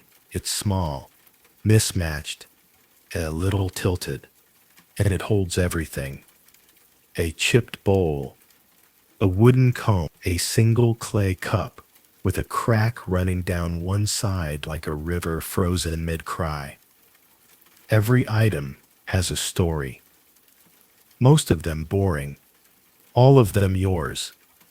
You sit at the little ledge you call a table and pull out the dry sausage. You cut a few slices with your knife. Not the sharpest, but dependable, and eat slowly. It's tough, it's salty. It fights back, but it fills the quiet with something other than thoughts. A knock on the wall interrupts your chew. 3 knocks, to be precise. You freeze, then knock back. 2 short, 1 long. The neighbor's kid. He does this sometimes, not for a reason, just to say I'm still here. You knock once more. A soft little me too. You finish eating, wrap what's left in a cloth and set it beside the wax figurine of Fortuna. Her smug little grin seems more approving tonight. Then you begin your evening routine, such as it is. You brush your teeth with a twig dipped in charcoal. Yes, it's as unpleasant as it sounds, and spit into the cracked bowl near the door. You wipe your face with a cloth that's seen better centuries, and try to smooth your hair into something less rebellious. The pigeons scratch above you again. You look up. One of them lets out a low, thoughtful coo. You assume it's contemplative. Maybe it's about politics or crumbs. You lie back down on the mat. The straw shifts beneath you like it's been waiting all day for this moment. You stare at the ceiling. Remember when you moved in, the ceiling had a crack shaped like a lightning bolt. It's now shaped like a cat in mid-pound. You can't decide if it's collapsing or evolving. Either way, it's nice to have something to watch as your eyelids grow heavier. Historians still argue whether ancient Roman tenants had any legal rights when it came to building maintenance. Judging by the chunk of plaster that fell on your foot last week, you suspect the answer is absolutely not. You let your eyes close for a while, just long enough to listen. The wind hums softly through the cracks. The pigeons rustle and reroute. The city, unbelievably, feels like it's purring. You're nearly asleep when you hear it. A commotion in the street. Voices, footsteps. A clatter, then laughter. You sigh and roll onto your side, lifting your head just enough to see through Titus. Down below, a group of people pass by. Not rowdy. Exactly. Just animated. They're carrying something on a makeshift cart. Flowers, statues, a very tired man wrapped in a toga like a burrito. You squint. It's a small couch, a litter. Someone's reclining on it, waving lazily to passers-by like they're in a triumphal procession. He's wearing a laurel wreath. He's also very, very drunk. 2 women trail behind him, singing something that sounds suspiciously like a love song to bread. One of them carries a half-eaten honey cake. You wish them well. You lie back down smiling. Rome never disappoints, not because it's orderly or fair, but because it is, without fail, ridiculous. You shift your blanket up to your chin and curl slightly to the side. Your feet are warm now. Your fingers relax. You think about tomorrow, about stone and dust and bread and stairs. You think about Pigeon, about Fortuna, about the sound of the fountain when no one's yelling beside it. You think about the fact that somehow, despite everything, this is home. Not the cleanest, not the safest, definitely not the quietest, but you. And as the wind nudges your window open just a little wider and the lamplight trembles with sleepiness, you drift again, eyes closed, mind soft. Rome, humming like a lullaby just for you. You wake, not from noise, but from absence. Something's too quiet.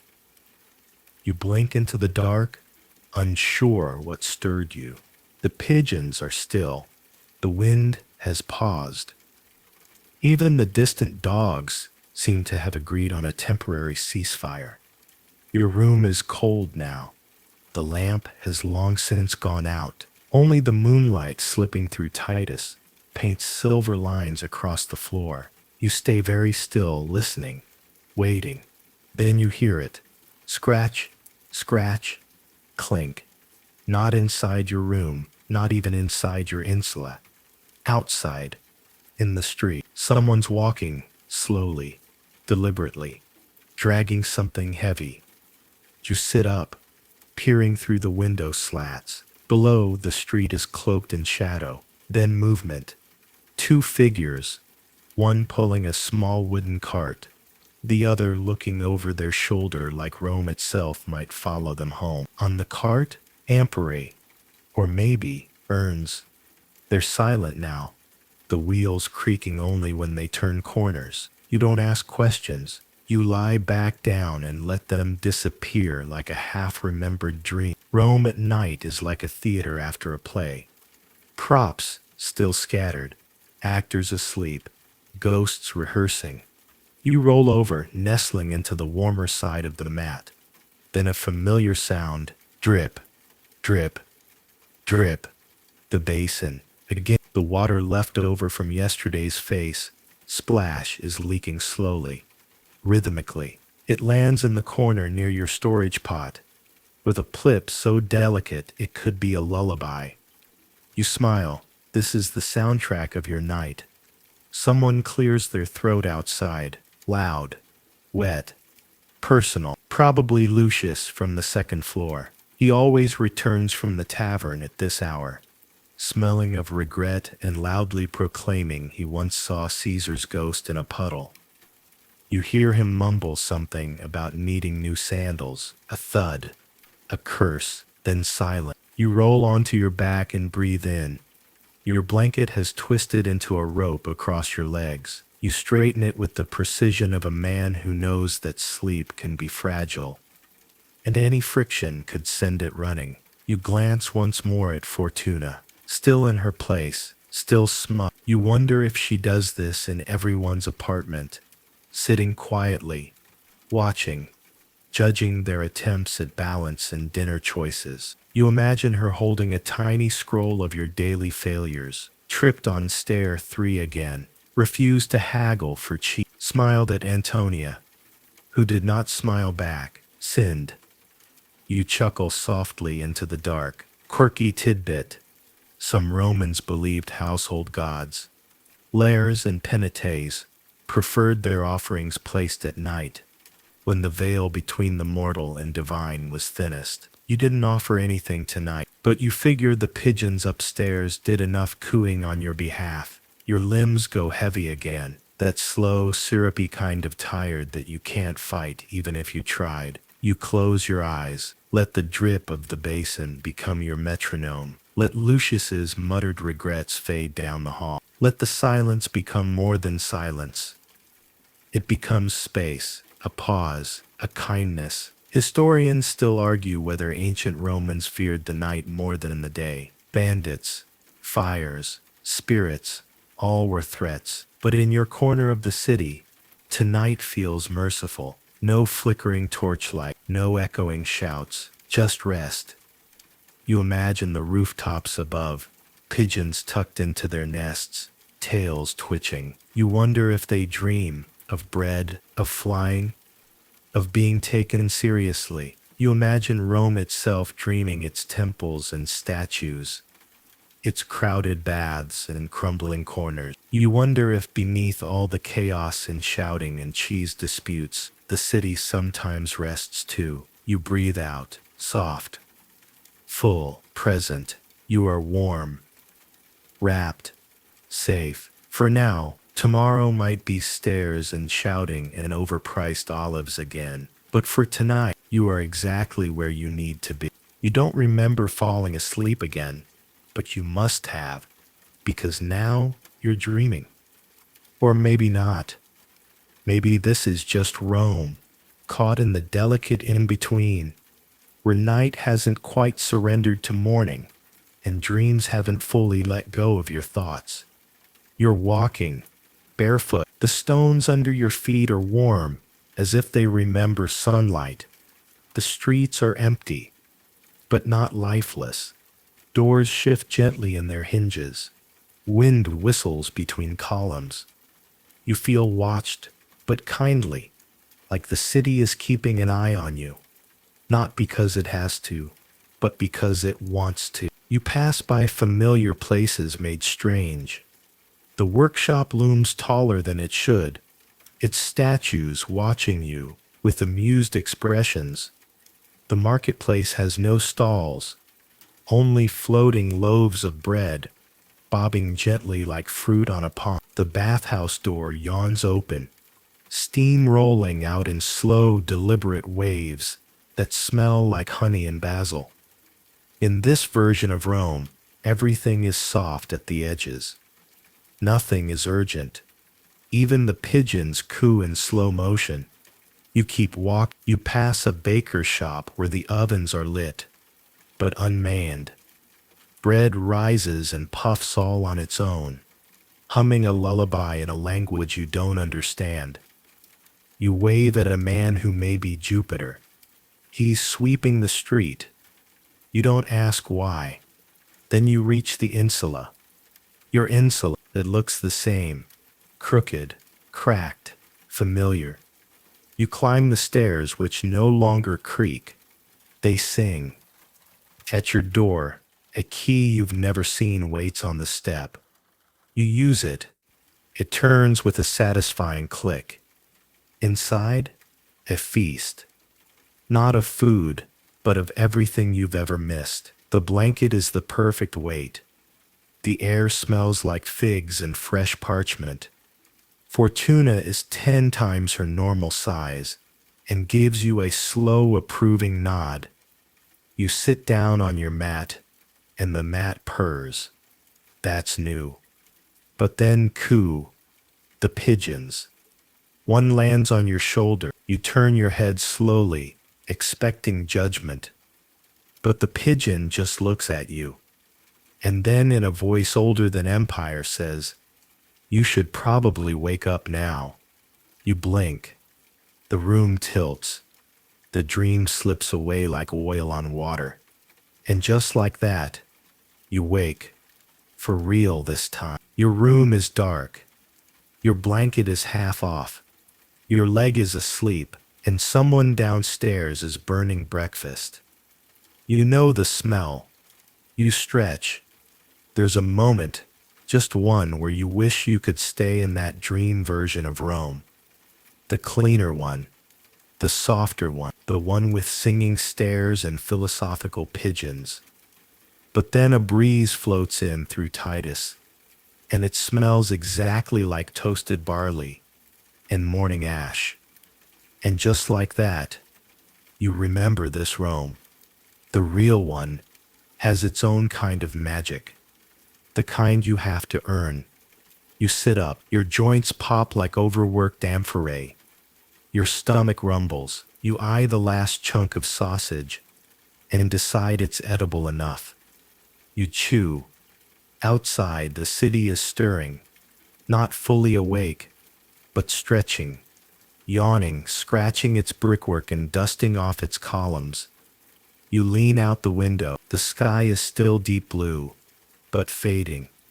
A pale light pushes over the rooftops. Laundry dances in the breeze. Someone somewhere is already arguing about grapes. You look up. The pigeons are awake. One eyes you. You salute. It doesn't return the gesture, but you feel seen anyway. Quirky tidbit.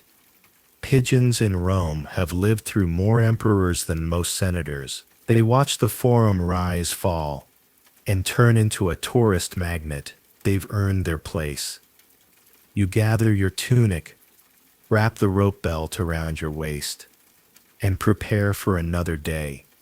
More bread, more dust, more shouting, but also more laughter, more strange stories, more warm figs and rooftops, at dusk and neighbors who knock just to say I'm here. You open the door, the stair creaks, you smile, let the pigeons gossip, let the street vendors shout. You're still here, and for now, that's enough. You descend the stairs like a seasoned gladiator, approaching his 50th fight, not with fear, but with knees that creak like old gates. Each step is familiar. The second one wobbles. The fifth has a nail sticking out. And the seventh, it's missing altogether. You leap it on instinct now. Outside, Rome yawns. The sun hasn't fully arrived yet. It's taking its sweet time climbing over the rooftops. But there's enough light to reveal the outlines of daily chaos gearing up for another round. A man is already sweeping his storefront. A cartload of firewood creaks by. A child argues with a chicken. Standard fare. You turn down a narrow alley, one that smells like olives and damp limestone, and head toward the fountain, not for water this time, just to sit, to breathe, to pretend the day isn't waiting around the corner with tasks and obligations like an overenthusiastic tax collector. The marble is cool under you, the stone lion head still dribbling a thin stream of water that's probably not blessed, but feels close enough. Across the way, an old man feeds pigeons from a crusty pouch. They gather around him like worshippers at a flaky altar. You recognize one missing a toe, scar above its eye, attitude for days. You nod. It doesn't. You hear footsteps approaching and look up. It's Marcus, fellow workshop slave, occasional philosopher, part-time carrot thief. He flops down next to you with a groan that says, "My back just tried to leave my body." "No work today, you ask?" He shakes his head. Publius threw a fit. Someone chipped the wrong statue nose. Said he needed alone time to commune with marble. You both nod. That checks out. You sit in silence a moment, watching a beetle make its way across a broken tile. "You ever think," Marcus says, "that we're the luckiest people in the city?" You raise an eyebrow. "No expectations," he continues. "No debts, just a roof, bad bread, and occasional pigeon judgment." You snort. "You forgot the chronic joint pain." "Bonus feature," he replies. The pigeons coo. Someone nearby drops a clay pot. It shatters. Nobody flinches. You and Marcus split a dried fig. He pulls from his pocket. It tastes like it's been through 2 empires and a minor kitchen fire. Still better than the cheese from 2 nights ago. A breeze passes. You glance at the rooftops. Your rooftop. You can't see it from here, but you feel it. The pigeons, the cracked tiles, the uneven ledge you sat on the other night, watching stars. You remember that fleeting thought from earlier, dreaming of a better apartment someday. But then you think, would you really trade this? The noise, the neighbor who practices the flute, like it owes him money. Because with all that comes the warmth of a baker's oven, the creak of your door that's somehow comforting, the knowing nods from people who understand without needing to speak. Historians still argue whether Roman commoners found happiness in their routines or simply survived them, but you're starting to suspect very quietly, very deeply, that it's a little of both. You and Marcus stand brushing dust from your tunics. He pats your back. You wince. He laughs. "See you tonight?" You nod. "Papina? Where else?" He disappears into the rising crowd, swallowed by voices and footsteps, and a sudden flurry of doves startled by nothing. You linger a little longer. A boy races past, barefoot, holding a loaf of bread like it's gold. A woman yells after him, laughing. A man walks by carrying a basket of eels. You choose not to ask. And then, with the softest whisper, a pigeon lands on the fountain beside you. It eyes you, head tilting once, twice. You say nothing. It says nothing. And then it poops on the edge of the basin and flaps away like a tiny winged emperor. You sigh. Rome. You rise and stretch. The sun finally crests over the buildings. Its warmth spills into the alley like honey on tile. It touches your face. You smile and walk home. The street welcomes you back like a familiar song. Chaotic, off-key, but still oddly beautiful. You pass the old fruit vendor who never weighs anything and always says, "That's fair," in a tone that strongly suggests it isn't. He offers you half a bruised pomegranate with a wink. You take it, because why not? The juice drips down your fingers like royal dye, staining you with sticky victory. You round the corner, and there it is, your Insula, still leaning slightly to the left, still somehow standing. Your eyes trace its crooked windows, chipped bricks, and the barely hinged shutter, flapping like it's trying to send you a message. It's a miracle this place hasn't collapsed yet. Then again, maybe the real miracle is that no one's in a hurry to fix it. You reach the stairs, climb. You know the rhythm by now. Step, creak, step, breath. Skip the seventh. Nod at the painted snake on the wall. Pause at the fifth landing to avoid stepping in the puddle that never evaporates. At your door, you press your palm to the wood. It's warm, alive in its own way, like it knows you, like it's waiting. Inside, the air welcomes you not with fragrance or comfort, but with that faint, smoky scent of home, oil, dust, something vaguely resembling cabbage. You toss your tunic over the stool, lie back on your mat, and stretch. Your bones sing. The room is quiet now. The sky beyond the window glows with a golden fatigue. Sunlight softening, shadows lengthening, everything inching towards stillness. Somewhere down the alley, someone's lighting their evening brazier. You catch the faint scent of cinnamon and fish. You choose not to dwell on the combination. Your pigeon friends above shuffle into place, making their usual arrangements. One of them lets out a coo that sounds suspiciously like a sigh. You get it. You close your eyes, just for a moment. In the silence, you hear your own breath, steady, familiar, ancient. You think of the day you've had. It wasn't glorious. It wasn't epic, but it was yours.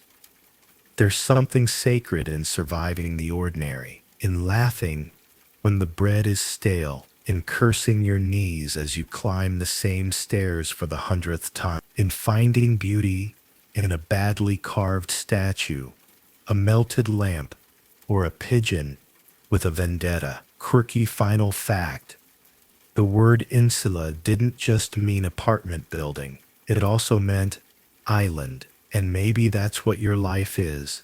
An island of small routines in the sea of a sprawling empire. A place carved out not with wealth, but with patience, with habit, with quiet resilience. You roll onto your side, tug the blanket over your shoulder, and press your cheek into the worn cloth. Outside, the city continues. Vendors call, candles flicker. The sky darkens, and somewhere, far off, the sound of a lyre drifts into the air, plucking a tune meant not for dancing, but for dreaming. And now, as your breath slows and your body sinks deeper into stillness, let the sounds of ancient Rome drift away. Let the footsteps fade, the pigeons quiet, the voices hush. Let the streets, the bathhouses, the staircases soften into shadows. There's nothing left to carry tonight, no work to finish, no statue to carve, no bread to barter, just you, in your space, in your time. Imagine the weight of the day sliding off your shoulders like a cloak, heavy, but no longer needed. You've climbed the stairs, you've fed the pigeons, you've tasted the cheese, you've endured the landlord. That's enough. Now the air around you is slow and still. Your room is quiet, safe. The flickering lamp is low. The mat beneath you molds gently to your shape, as if it too is ready to rest. Feel the coolness of the breeze from the window brushing across your skin. Hear the faint coo of pigeons nesting above. Let the city become distant. Let the night fold itself around you like soft linen. There's no need to remember, no need to worry. Everything is exactly as it should be. You are part of this place, and it somehow is part of you. So breathe, long and slow. One breath for the bread, one breath for the dust, one breath for the beautiful, absurd, unforgettable day you just lived. And now,